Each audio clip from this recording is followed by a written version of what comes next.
صليت على إبراهيم وعلى آل إبراهيم إنك حميد مجيد اللهم بارك على محمد وعلى آل محمد كما باركت على إبراهيم وعلى آل إبراهيم إنك حميد مجيد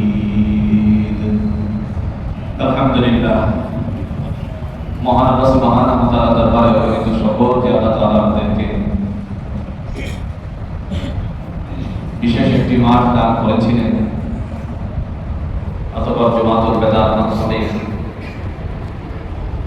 ঈদুল ফিতর উদযাপনের পরে বিভিন্ন কর্ম থেকে পৃথক করে মুসলিম উম্মাহের ইবাদতখানা আমাদের পাক প্রিয় মসজিদ হাজী আব্দুল সাত্তার সেন্ট্রাল মসজিদে আসার তৌফিক দান করেছেন। এজন্য আমরা সকলেই কালিমাত শুকর আদায় করে দিচ্ছি আলহামদুলিল্লাহ। সম্মানিত উপস্থিতি, শাওয়াল, জিলকাদা, জিলহজ এই তিনটি মাস হচ্ছে হজ্জের মৌসুম। নবী আরবি সাল্লাল্লাহু আলাইহি ওয়াসাল্লাম তার সাথীদের সামনে তিনি এই কথাগুলো বলেছিলেন, শাওয়াল, জিলকাদা এবং জিলহজ এই তিনটি মাসে আল্লাহ রাব্বুল আলামিনের পক্ষ থেকে হজ্জের মাস, হজ্জের মৌসুম বলে আখ্যায়িত করা হয়েছে। আজকে আমরা কোরআনের আলোকে, রাসূলুল্লাহর আদর্শের আলোকে ইসলামের কিছু মূলনীতি সম্পর্কে বোঝার চেষ্টা করব ইনশাআল্লাহ। আমরা জানি আল্লাহ সুবহানাহু ওয়া তাআলা তারই পক্ষ থেকে পৃথিবীতে মানব জাতিদের জন্য একটি ঘর নির্মাণ করে দিয়েছেন, যাকে আমরা সহজ করে চিনি, জানি, বুঝি বাইতুল্লাহ, আল্লাহর ঘর। এই বাইতুল্লাহ আল্লাহ রাব্বুল আলামিনের পক্ষ থেকে একজন বান্দার জন্য, যাকে আমরা সহজ করে চিনি মুসলিম মিল্লাতের পিতা, কি নাম যেন? ইব্রাহিম আলাইহিস সালাম। জাতির পিতার নাম কি? ইব্রাহিম আলাইহিস সালাম। এখানে কোনো প্রশ্ন আছে? না। মিল্লাত আবিকুম ইব্রাহিম আলাইহিস সালাতু ওয়াস সালাম। মুসলিম মিল্লাতের পিতা হযরত ইব্রাহিম আলাইহিস সালাতু ওয়াস সালামের জন্য আল্লাহ সুবহানাহু ওয়া তাআলার পক্ষ থেকে একটি জায়গা চিহ্নিত করে দিয়েছিলেন। ইতিহাসের পাতায় হযরত আল্লামা সুদ্দী রাহমাতুল্লাহি আলাইহি বিশিষ্ট ঐতিহাসিক তাফসীরে মারিফুল কোরআন উল্লেখ করা আছে। তিনি বলেন, ফেরেশতাদের জন্য একটি সিজদার জায়গা আছে, সেই জায়গা আল্লাহ সুবহানাহু ওয়া তাআলা তাদের জন্য নির্ধারিত করে রেখেছেন। মুফাসসিরিন কিরামদের অনেক উক্তি যুক্তি এখানে পেশ করেছেন। ফেরেশতা কতগুলো তার বর্ণনা দিতে গিয়ে বিশিষ্ট ঐতিহাসিক আল্লামা সুদ্দী রাহমাতুল্লাহি আলাইহি লেখেন, একসাথে ৭০,০০০ ফেরেশতা যেই জায়গার মধ্যে আল্লাহর কাছে আল্লাহর পায়ে সিজদা করতে পারে, সেই জায়গাটার নাম হচ্ছে বাইতুল মামুর। ওই বাইতুল মামুর ফেরেশতাদের সিজদার জায়গা, আল্লাহকে সিজদা করে প্রশংসা করে বরকততা স্বীকার করে। আমরা নামাজে এসে সিজদা করে বলি সুবহান রাব্বিয়াল আ'লা, বরকততা স্বীকার করি কেবল কার? আল্লাহ পাক। রুকুতে আমরা বরকততা নয়, পবিত্রতা বর্ণনা করি আল্লাহ সুবহানাহু ওয়া তাআলা। তো এই ফেরেশতারা যেখানে সিজদা করে, সেই সিজদা বাইতুল মামুর থেকে বরাবর মুফাসসিরিন কিরামগণ লেখেন, একটি বরফ খন্ড ছেড়ে দেওয়া হয়, যা এসে যেখানে পড়ে সেখানে বাইতুল্লাহ নির্মাণ হয়েছে। একটু আস্তে করে সুবহানাল্লাহ। আর এই জায়গাটা চিহ্নিত করেছিলেন কেবল আল্লাহ সুবহানাহু ওয়া তাআলা। আপনারা জানেন বর্তমান সরকার, সৌদি সরকারের পক্ষ থেকে ইতিপূর্বে যারা অতিবাহিত হয়েছে তাদের মধ্য থেকে হ্যারেমের একটি জায়গা নির্ধারিত করে দেওয়া আছে, একটা এরিয়া নির্ধারিত আছে। এর ভিতরে যদি কেউ নামাজ আদায় করে, সালাত আদায় করে, তাহলে সে যেন বাইতুল্লাহ জায়গাটার মধ্যেই, হ্যারেমের মধ্যেই নামাজ আদায় করবে। তবে আত্মতৃপ্তি, যারা সারা মোজাইক করা যে জায়গাটুকু আছে যেখানে হাজিরা তোয়াফ করে, এখানে গিয়ে নামাজ আদায় করার আত্মতৃপ্ততা ভিন্ন। মনের ভিতরে যে একটি জাগ্রত শক্তি কাজ করে, বাইরে হয়তো বা সেই জাগ্রত শক্তি কাজ করে কে নাও করতে পারে। সেজন্য ভাইরা আল্লাহ সুবহানাহু ওয়া তাআলা কোরআনুল হাকিমের সূরাতুল হজ্জের 26 নম্বর আয়াতে কারিমার মধ্যে উল্লেখ করে দিয়ে বলেন, ওয়া ইন বাওয়ানা ইব্রাহিমা মাকানাল বাইতি আল্লা তুশরিক বি শাইআ, আমি আমার ইব্রাহিমকে কাবা ঘরের স্থান জায়গা নির্ধারিত করে দিলাম, চিহ্নিত করে দিলাম।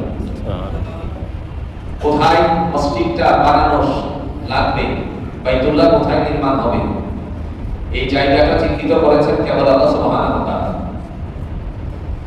তার মানে আল্লাহ যেখানে দাগ দিয়েছেন, চিহ্নিত করে দিয়েছেন, এখানে হযরত ইব্রাহিম আলাইহিস সালাতু ওয়াস সালাম তার দায়িত্ব পালন করেছেন।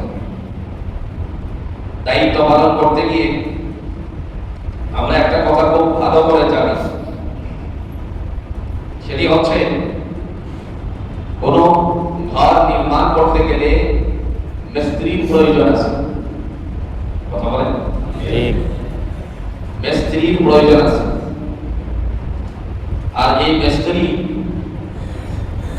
কে হবে আল্লাহ তাআলা তা নির্ধারিত করেছেন। মিস্ত্রির নাম দিয়েছেন তারই খলিল দোস্ত হযরত ইব্রাহিম আলাইহিস সালাতু ওয়াস সালাম। সুবহান। আচ্ছা বলেন তো, ঘর বানাতে গিয়ে মিস্ত্রি লাগালেন কিন্তু জোগাড়ি নেই, ঘর বানানো সম্ভব না? কথা বলেন, ঘর বানানো সম্ভব না। মিস্ত্রিও লাগবে, সাথে কি লাগবে? জোগাড়ি লাগবে। আল্লাহ তো জায়গা নির্ধারিত করে দিয়েছেন। এখন এই জায়গা নির্ধারিত করার পরে মিস্ত্রির দায়িত্ব পালন করছেন হযরত ইব্রাহিম আলাইহিস সালাতু ওয়াস সালাম। এখন জোগাড়ি ঢোকাতে শুরু করবেন, মনস্থির করলেন জোগাড়ি করছে কেন, মাথায় ধরা পড়ে গেল, আহা দূরে খোঁজার কোনো প্রয়োজন নাই, নিজ সন্তান হযরত ইসমাঈল আলাইহিস সালাতু ওয়াস সালামকে জোগাড়ি দিয়ে কাজ শুরু করে দিলেন। এখান থেকে আমরা খুব ভালো করে একটা জিনিস অনুধাবন করতে পারি, কল্যাণকর কাজে নিজেই শুধু নিয়োজিত হবে না, বরং তার সন্তানকেও কল্যাণকর কাজে লাগাতে হবে। কথা বুঝতেছেন? আপনার পাড়া মহল্লার মসজিদ নির্মাণ হচ্ছে, আপনি মসজিদের কিছু কাজ করতেছেন, কিন্তু আপনি ক্ষান্ত হবেন না। মনে মনে চিন্তা করবেন না যে আমি তো কাজ করছি, আমার সন্তানকে এখানে লাগানোর প্রয়োজনটা কি। আয়াতে ধারাবাহিকতায় হযরত ইব্রাহিম আলাইহিস সালাতু ওয়াস সালাম তিনি কল্যাণকর কাজ শুধু একা করেন নাই, সন্তানের মাধ্যমেও করেছেন। হযরত ইব্রাহিম ইসমাঈল আলাইহিস সালাতু ওয়াস সালাম চিহ্নিত জায়গার মধ্যে দায়িত্ব পালন করার জন্য পাথর করেছেন। তাফসীরে জাওয়াহিরিতে আবু জাফর ইবনে জারির রাহমাতুল্লাহ আলাইহি বর্ণনা করেন, আল্লাহ রাব্বুল আলামিনের বান্দা ওই পাথর যখন কোড়াতে একটি জায়গায় সমাহিত করলেন, অতঃপর দুজন মিলে আল্লাহর ঘর নির্মাণের কাজে লিপ্ত হয়ে গেলেন। এমন অবস্থায় আস্তে আস্তে করে তিনারা দুইজনে মিলে যখন আল্লাহর ঘরটাকে বানাতে শুরু করলেন, একটি পর্যায়ে মোটামুটি ভাবে শেষ করে ফেললেন। সাথে সাথে আল্লাহ রাব্বুল আলামিনের কাছে দুজন মিলে দোয়া করলেন, আল্লাহ আমরা বাপ বেটা মিলে তোমার ঘর বানাতে গিয়ে যত ধরনের ত্রুটি বিচ্যুতিগুলো আছে, মেহেরবানি করে প্রত্যেক ত্রুটি বিচ্যুতিগুলো তুমি মার্জনা করে নিও। সুবহানাল্লাহ। আর আমরা যা করেছি, যতটুকু পারছি ততটুকু করেছি, আল্লাহ তা তুমি কবুল করে নিও। আচ্ছা বলেন তো, দুইজনে মিলে আল্লাহর দিকে মুতাওয়াজ্জিহ হলেন। ইব্রাহিম আলাইহিস সালাতু ওয়াস সালামের বর্ণনায় আসছে তিনি আল্লাহর দিকে মুতাওয়াজ্জিহ হলেন, ডাক দিয়ে আল্লাহকে বলতেছেন। কোরআনুল হাকিম আল্লাহ স্থান দিয়েছেন তার কথা। وَإِذْ يَرْفَعُ إِبْرَاهِيمُ الْقَوَاعِدَ مِنَ الْبَيْتِ وَإِسْمَاعِيلُ رَبَّنَا تَقَبَّلْ مِنَّا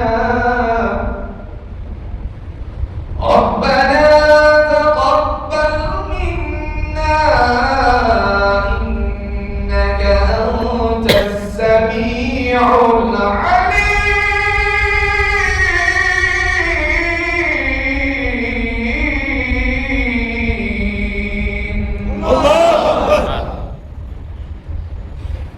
যখন হযরত ইব্রাহিম আলাইহিস সালাতু ওয়াস সালাম তিনি রবের ঘর নির্মাণ করলেন, এরপরে আল্লাহর দিকে মতওয়াজ্জহ হয়ে গেলেন, সন্তান সহজে কাজ শুরু করেছেন। কাজের দিকে মতওয়াজ্জহ হয়ে আল্লাহর দিকে বলতে লাগলেন, রব্বানা তাকাব্বাল মিন্না ওয়া মারহু, আমাদের এই কাজগুলো তুমি কবুল আর মঞ্জুর করে নাও। পরিশ্রম যতটুকু করেছি কবুল করে নাও। ত্রুটি থাকা এটাই স্বাভাবিক। এই অবস্থায় যত ত্রুটিগুলো হয়েছে তুমি তাকে মার্জনা করে দাও। ইন্নাকা আনতাস সামিউল আলিম। আপনারা সাক্ষী দিয়ে বলেন তো, আল্লাহ যে অধিক শ্রবণকারী এবং জ্ঞানী, জানেওয়ালা আরো কেউ আছে নাকি?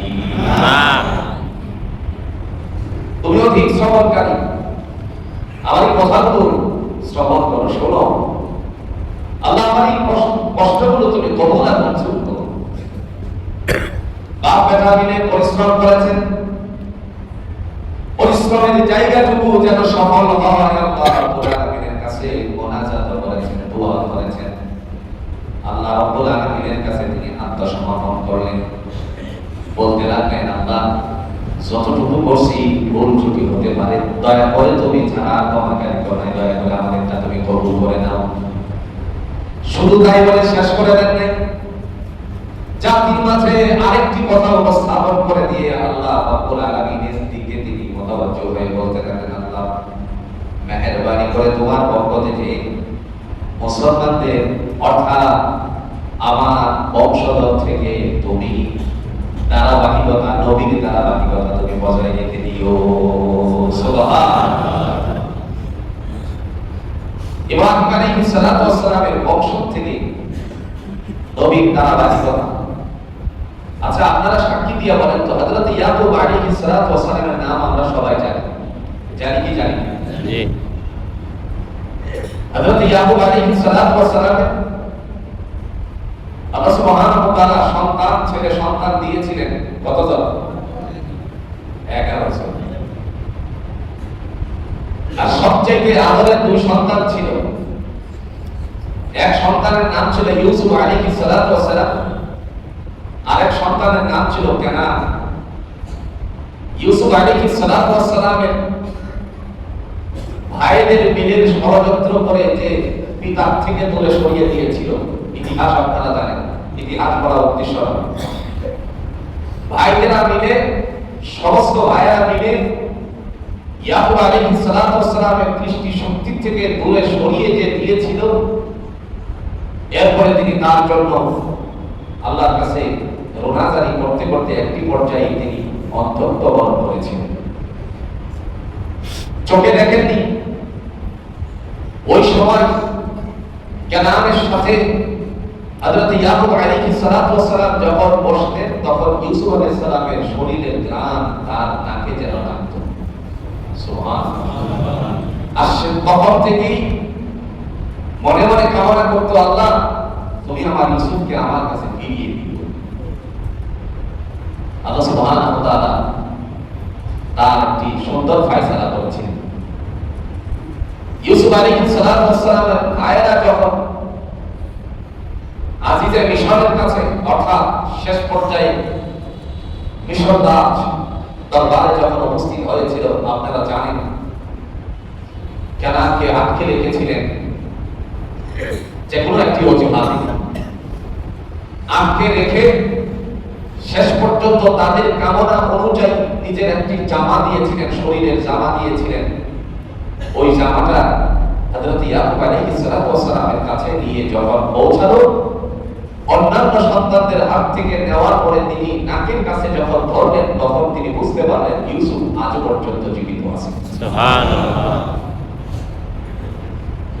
তাহলে ইতিহাস বলে, কোরআন থেকে তাফসীরের বর্ণনায় এই কথা স্পষ্টত হয়ে যায় যে আল্লাহ সুবহানাহু ওয়া তাআলা তার নির্ধারিত কিছু বান্দাদেরকে ওহির যে শক্তি আছিল সেই শক্তি দান করেছিলেন, তারা গানের মাধ্যমেও বুঝতে পারতেন, বুঝাইতেন আল্লাহ সুবহানাহু ওয়া তাআলা। ব্যক্তিগত কোনো ক্যারিয়ার এটা খুব ভালো করে বুঝি। অনেক সময় নবী সাল্লাল্লাহু আলাইহি ওয়াসাল্লামকে নিয়ে মানুষেরা নানাবিধ কথা বলে, গায়বী নবী অমুক তমুক সেই নাউজুবিল্লাহ। তো ওই অবস্থা নবীদেরকে আল্লাহ সুবহানাহু ওয়া তাআলা কিছু আল্লাহর পক্ষ থেকে এক্সট্রাঅর্ডিনারি দান করেছেন, যার কারণে হযরত ইয়াকুব আলাইহিস সালাতু ওয়াস সালাম তিনি জামাটা চোখের কাছে নেওয়া মাত্রই নাকে সুগন্ধ লাগার পরে বুঝতে পারছেন আমার নাম কি ইউসুফ। আজ পর্যন্ত সুবহানাল্লাহ। এজন্য ধারাবাহিকতার উদ্দেশ্যে হযরত ইব্রাহিম আলাইহিস সালাতু ওয়াস সালাম দোয়া করলেন। দোয়াটা কি? আল্লাহ তুমি আমার কাছ থেকে, আমার বংশধরের থেকে নবীর ধারাবাহিকতা বজায় রেখে দিও। সুবহানাল্লাহ। আল্লাহ তাও কবুল করলেন। প্রিয় ভাইরা, আমার কথা বলার উদ্দেশ্য হলো যে আল্লাহ কাবার ঘরের জায়গাকে চিহ্নিত করে দিলেন, সেই আল্লাহ তিনি চিহ্নিত করেই শেষ করে দেন নাই, হযরত ইব্রাহিম আলাইহিস সালাতু ওয়াস সালামকে নসিহত করে দিয়েছেন। নসিহতটা কি? ওয়ান হাকিমের নবী সাইয়্যিদুল মুরসালিন আহমদ মুস্তাফা সাল্লাল্লাহু আলাইহি ওয়াসাল্লাম জাতির উদ্দেশ্যে সেই নসিহতগুলো পেশ করলেন। প্রথম নাম্বার, আল্লাহ তুশরিক বিহি শাইআ, খবরদার শুনে রাখো আমি আল্লাহর সাথে কাউকে শরীক করিও না। সুবহানাল্লাহ। পৃথিবীতে আল্লাহর সাথে কোনো সমকক্ষ হতে পারে না। আমরা যা কিছু দেখি সবগুলো হলো মাখলুক, তার সৃষ্টিকারী অবশ্যই মহান আল্লাহ সুবহানাহু ওয়া তাআলা। আল্লাহ পাক তিনি বলেন খবরদার আমার সাথে কাউকে শরীক করো না। তার মানে পৃথিবীর জমিনে তিনি এই কথা প্রকাশ করে দিয়েছেন। জোরে বলুন তো আল্লাহ কয়। আল্লাহ ওয়াহিবান।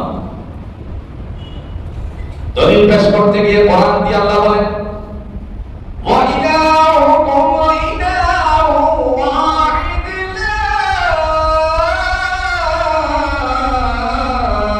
ইলাহা ইল্লা হুয়ার রাহমানুর রাহিম।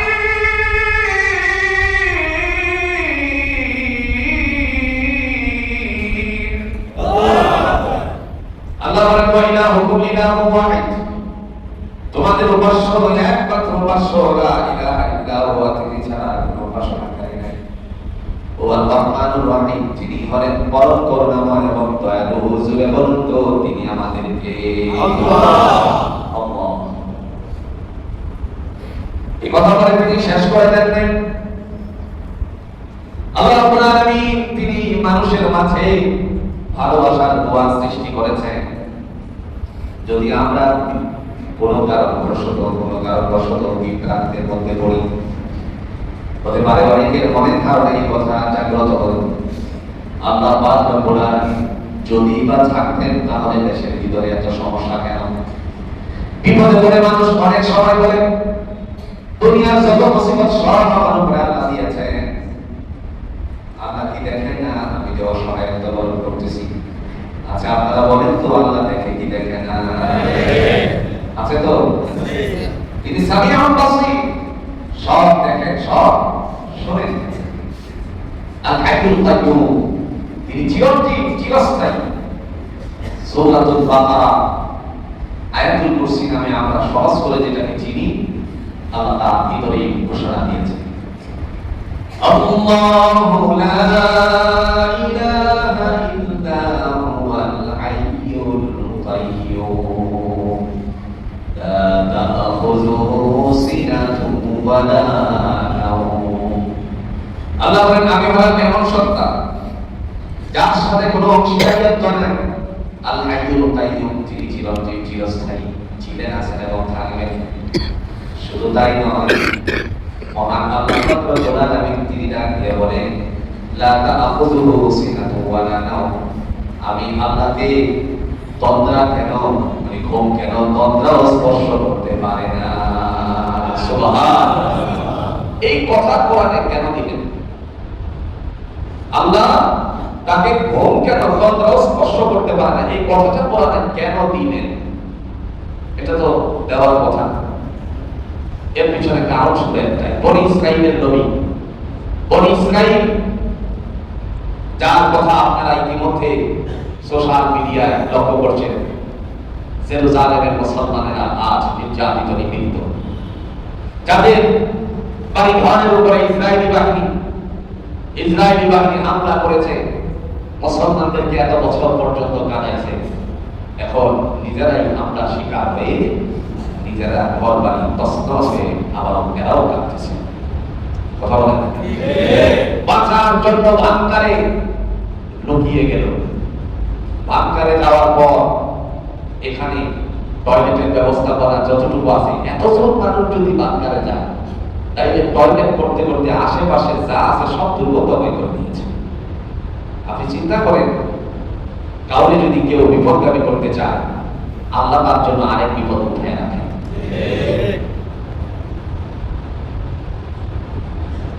বনি ইসরাইলের নবী মুসা আলাইহিস সালাতু ওয়াস সালাম আল্লাহকে প্রশ্ন করে বসছেন, আল্লাহ তিনি কেন কোরআনে এই কথাটা বললেন? আমি ঘুম কেন আমাকে তন্দ্রাও স্পর্শ করতে পারে? এটার কারণ বনি ইসরাইলের নবী মুসা কালিমুল্লাহ আল্লাহকে ডেকে হঠাৎ করে একদিন বলতেছেন, আল্লাহ তোমার পৃথিবীটা কত সুন্দর, পৃথিবীর সব প্রাণী একটা সময় কিছু সময়ের জন্য ঘুমায়, তো তুমি কি ঘুমাও না? কি বলছে? সব যখন ঘুমায় তো তুমি কি ঘুমাও না? একটু সময়ের ব্যবধানে প্রাণী সব ঘুমায়। তো আল্লাহ সুবহানাহু ওয়া তাআলা বলেন, আমি ঘুমাই কিনা এটা তুমি প্রশ্ন করেছো। বোঝার জন্য তিনি বলেন, দুটা মশক নাও বা একটা মশক নাও। চামড়া একটা ব্যাগকে বলা হয় মশক, নিয়ে তোমার জন্য নির্ধারিত যে পাহাড় আছে সেখানে চলে যাও। জাবালে তুর, তুর পাহাড়ে আল্লাহর কথা অনুযায়ী তিনি গেলেন। যাওয়ার পর আল্লাহ বলেন, দাঁড়িয়ে থাকো। দাঁড়িয়ে আছে। মানুষের স্বভাব হচ্ছে রাত যত গভীর হয় তখন তাকে তন্দ্রা তত ঘিরে ফেলে। কথা ঠিক কিনা বলেন? যেই রাত গভীর হয়ে গেল, তন্দ্রাচ্ছন্ন হলেন, মুসা কালিমুল্লাহ সামনের দিকে একটু ঝুঁকে পড়লেন। হঠাৎ করে সজাগ হয়ে বান্দা সতেজ হয়ে গেলেন, আবার নতুন করে সে জাগ্রত হলেন। মনে মনে চিন্তা করলেন, আমি আল্লাহকে দেখতে এসেছি, তিনি ঘুমায় কিনা। এর আগেই তো আমি নিজেই ঘুমিয়ে যাচ্ছি, তাইলে আল্লাহ ঘুমায় কিনা দেখবো কেমনে? আবার বড় চোখের দৃষ্টি দিয়ে আল্লাহ ঘুমায় কিনা দেখার জন্য দাঁড়িয়ে আছেন। এভাবে আরো কিছু সময় অতিবাহিত হওয়ার পরে তন্দ্রা যখন একেবারে ঘিরে ফেলল, তারপরে হাতটাও দুর্বল হয়ে গেল সামনের দিকে ঝুঁকে পড়ার কারণে। হাত থেকে পানির মশকটা পড়ে গেল। পানির মশক পড়ে যাওয়ার সাথে সাথে আল্লাহ রাব্বুল আলামিন তিনি ডাক দিয়ে বললেন, মুসা তুমি আমাকে দেখতে এসেছিলে, ঘুমাই কিনা? এর আগে নিজেই ঘুমিয়ে পড়েছো। শুনে রাখো, লা তাখুযুহু সিনাতুন ওয়া লা নাওম। ঘুম কেন আমাকে তন্দ্রাও স্পর্শ করতে পারে না। সুবহানাল্লাহ। অল্প সময়ের জন্য মুফাসসিরে কেরাম বলেন, অল্প সময়ের জন্য তুমি আমাকে দেখার উদ্দেশ্যে এসে জেগে থেকে ঘুমিয়ে পড়েছো। হাত থেকে ফসকে গেছে তোমার এই চামড়ার মশক পানি যেটা ছিল। আমি যদি আল্লাহ ঘুমাতাম তাহলে আমার গোটা পৃথিবীটা কি জায়গায় থাকতো? তিনি কত বড় সত্তা, তিনি কত বড় মালিক, যিনি আমাদেরকে এই সুন্দর মাথা থেকে পাতা পর্যন্ত একটা দেহ দান করেছেন, দেখার মতো তোমরা চক্ষু দিয়েছেন। বন্ধু, এর চেয়ে বড় নিয়ামত আর কি হতে পারে যে আপনি চক্ষুওয়ালা, পৃথিবীটা দেখতে পাচ্ছেন, কথা বলার মতো একটা বাক শক্তি দিয়েছেন। যে কথা বলতে পারে না, কথা বুঝেন, যে কথা বলতে পারে না, বহু মানুষ একবারে যেটাকে বোবা আমরা বলি, কানেও সে কি করে না, কথা বুঝেন, কানেও কি করে না, একটার জন্য তার আরেকটা অঙ্গ অন্য নষ্ট। আমি কথাও বলতে পারি, শুনতেও পারি। মাঝে মধ্যে প্রচুর খাওয়া মানুষ কিছু চায়। অন্ধ ব্যক্তি কানে শোনে না, মানে দুই বয়না লোকের বিবাহ হলো, স্বামী স্ত্রী দুইজনে কি করে দেন? কানে কথা বলতে পারে না। তাদের গর্ভ থেকে আল্লাহ সুবহানাহু ওয়া তাআলা একটা সন্তান দিয়েছেন। ওরা কৌশল করলো, আমরা যে সন্তান প্রসব করলাম ও কি আমাদের মতো হলো কিনা, এজন্য বাজার থেকে আগে একটা ঘন্টা নিয়ে আসছে। ঘন্টা বুঝেন তো, ওই যে হাতে যে এরকম করে বাজায়, ঘন্টা নিয়ে আসছে, যেটার ভিতরে একটা পিসি ছিল। এখন একটা তো হলো দেখা যায়, আর একটা হলো ভিতরে দেওয়া। নিয়ে আসছে, ওটাতে বাজাইতেছে, কিন্তু আসলে এটার ভিতরে কি নাই? পিসি নাই, বাজার মতো যে একটা থাকে সেটা নাই। এখন নিজেও গানে শুনে না, তার স্ত্রীও কি করে না, গানে শুনে। তখন একজন আরেকজনের দিকে তাকায় তাকায় বলতেছে, মানে ঘটনা কি, এও কি আমাদের মতো হলো না? তো পাশের আরেক লোক এসে দেখলো তাদের এই অবস্থা, কান্না। এই কান্নারত অবস্থা দেখে বুঝতে চাইলেন, তখন তাদের হাতে যে ঘন্টা ছিল এরকম করে বাজাইতেছে, বাচ্চা কি একটু সজাগ দৃষ্টি দেয় কিনা সেটা বোঝার জন্য তখন সে মুস্কি হেসে দিয়ে একটা গুগায়ের ভিতরে ঢুকিয়ে বাঁচালো। বাচ্চা এর সাথে মোটামুটি ভাবে সতেজ হয়ে গেল তাদের ধরার জন্য। তখন তারা হাসতে শুরু করলো, না রে আমরা নিজেরাই তো শুনি না, এই জন্য এর ভিতরে তো কিছু দেওয়া লাগে, তাও তো। প্রিয় বন্ধুরা, ইসলাম আমাদেরকে এমন একটা শিক্ষা দিয়েছেন, তিনি বলছেন আল্লাহ তুশরিক বি শাইআ, আমি আল্লাহর সাথে কাউকে শরীক করব না। এক নাম্বার। দুই নাম্বার, হযরত ইব্রাহিম আলাইহিস সালাতু ওয়াস সালাম ঘর নির্মাণ করার পরে আল্লাহ রাব্বুল আলামিন জায়গা চিহ্নিত করে দেওয়ার সময় ঘোষণা দিয়েছিলেন, ওয়া তাহহিরুল বাইতিয়া লিত-তাইফিনা ওয়াল কাঈমিনা ওয়াল রুকআইস সুজুদ। আর চারটা কাজ করবা। কয়টা কাজ? ওর হলো পাঁচটা কাজ করবা। এক নাম্বার, আমার সাথে কাউকে শরীক করবা। দুই নাম্বার, এই ঘরটাকে যারা প্রদক্ষিণ করবে, আমার ঘর বাইতুল্লাহ যারা প্রদক্ষিণ করবে তাদের জন্য সেটা পুত পবিত্র রাখবা। সুবহানাল্লাহ। এজন্য আপনারা হজ করা অথবা উমরার সময় অনেকেই লক্ষ্য করেছেন তাওয়াফরত অবস্থায় রশি ধরে ধরে সাফাইয়ের কাজ করা আছে, এটা কিন্তু বলা হয়। অনেক সময় দেখা যায় মানুষ তাওয়াফ করতে গিয়ে কোনো কোনো জায়গাতে নাপাকিও পড়ে যেতে পারে। আপনারা বুঝতেছেন তো? কারণ শুধু পুরুষেরাই যে তাওয়াফ করে তা নয়, এর মধ্যে নারীরাও জোরে বলুন তো তাওয়াফরত আছে কিনা। দ্বিতীয়বর্তী হয়ে যেতে পারে। এমন অবস্থায় দায়িত্বশীল যারা আছে তারা তাদের দায়িত্ব পালন করতে মৃত্যু পরিমাণ ত্রুটি বিচ্যুতি করে না, এটা হলোই না মনে করেন। কিন্তু নামাজের আগে তাওয়াফরত অবস্থায় অনেক সময় দেখা যায় তারা রশি ধরে ধরে তারপরে মেশিন দ্বারা তার সাফাইয়ের কাজ শুরু করে দিয়েছে। এর কারণ শুধু একটাই, আল্লাহ রাব্বুল আলামিন 1450 বছর আগে ইব্রাহিম আলাইহিস সালামকে ঘোষণা দিয়েছিলেন, ওয়া তাহহির বাইতিয়া লিত-তাইফিন, যারা আমার ঘরকে প্রদক্ষিণ করবে, তাওয়াফকারী হবে, তাদের জন্য এই ঘরটাকে পুত পবিত্র রাখবা। সুবহানাল্লাহ।